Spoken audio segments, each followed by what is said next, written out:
ما جعل الله من بحيرة ولا سائبة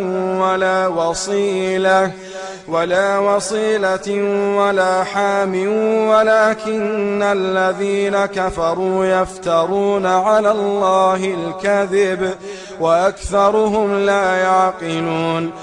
الله تعالی نه دا مقرر کړي هیڅ بحیره او نه سایبه او نه وسیله او نه حام، او لیکن ها کسون چې کافر شوي دي دوی په الله تعالی باندې درویغ تپي او د دې اکثره نه پیږي. وإذا قيل لهم تعالوا إلى ما أنزل الله وإلى الرسول قالوا حسبنا ما وجدنا عليه آباءنا أولو كان آباؤهم لا يعلمون شيئا ولا يهتدون.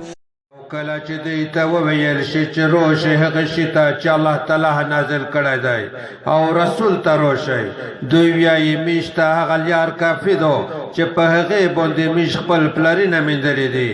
آیا اگر که د دوی پلرونه نه په هېڅ شي پوهېږي او نه هدایت موندونکي وي؟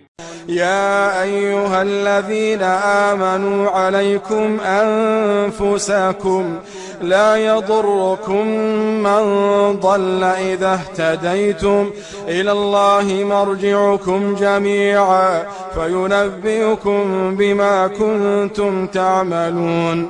اے د ایمان خاوندونه په توسه د خپل ځون بچ کول لازم دی، یعنی فکر وکئ توسه ته هغه څوک ضرر نشي دی رسولای چې ګمراه شوي دي.